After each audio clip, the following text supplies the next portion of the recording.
Welcome to the Real News Network. I'm Jessica Devereaux in Baltimore. On Monday, reports are confirming that Saudi Arabia will be sending fighter jets into Turkey, raising the possibility of a joint ground invasion into Syria.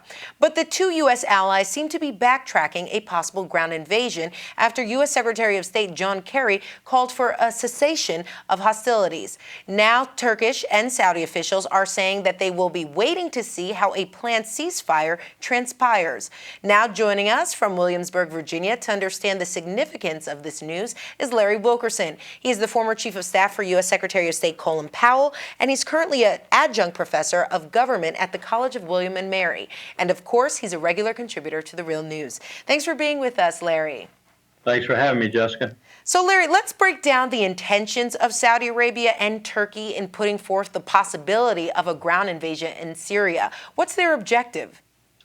First, Saudi Arabia is already involved in what increasingly looks like a losing campaign in Yemen. So I don't know whether they're trying to shift maybe attention, but they certainly can't handle two of these theaters and expect any success. So I have to expect that a lot of this is rhetoric, a bluff, if you will, that may or may not be called. I hope it's not called myself. I hope that the secret talks that have been going on to sort of back the more public talks in Geneva have been, as you indicated, successful, and that we're going to have a ceasefire here, realizing it's going to take some time to get these disparate military elements to ceasefire, and probably we won't get a ceasefire out of some of those people to whom they're opposed. That's not in their interest to ceasefire.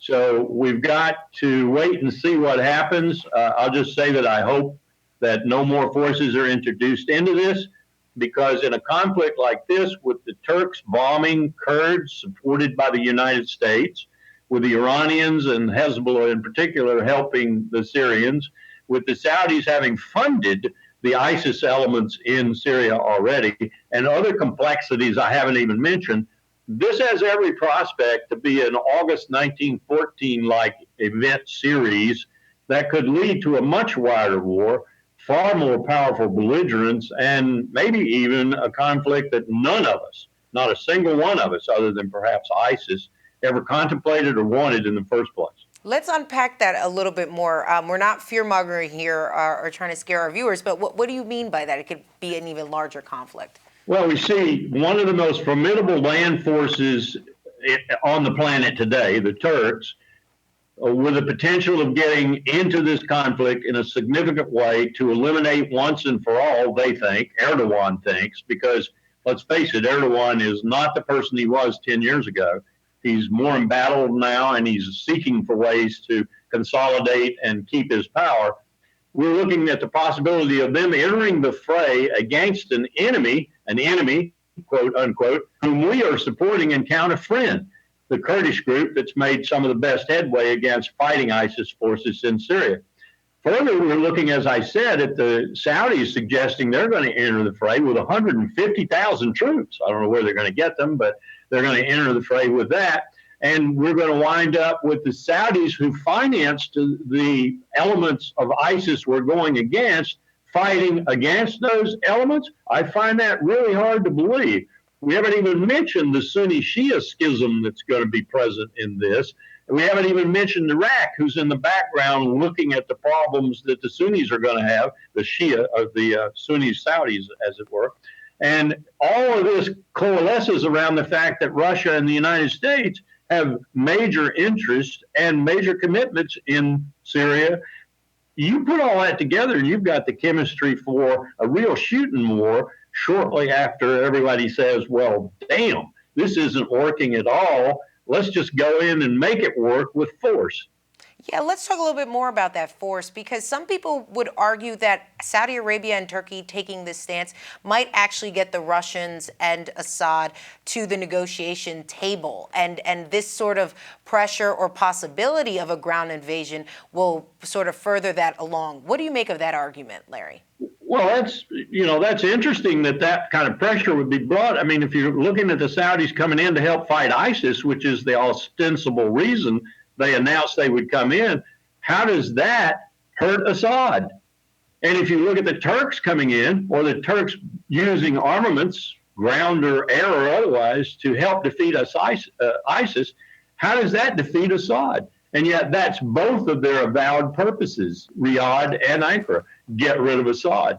So this is extremely complex, and it's this kind of miscommunication, this kind of misapplication of military force, this kind of refugee situation, for example, that could lead. Let me tell you about Jordan. Jordan is sitting there with a 1.5 million refugees inside its tiny little borders. You have got, as one of the members of the royal family told me not long ago in Syracuse, Sicily, you have got an Iraqi or a Syrian family in every single Jordanian home. Every single Jordanian home. That is massively destabilizing. I suspect southern Lebanon is the same way. I suspect the northern part of Iraq, where the Kurds live, is the same way, because so many Kurds have fled into that region to get away from the Syrian civil war.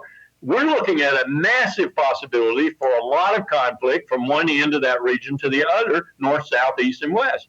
And to add the Russians and the United States into that, the Saudis into that, the Turks into that, is just utter stupidity. But that's the way big wars evolve sometimes.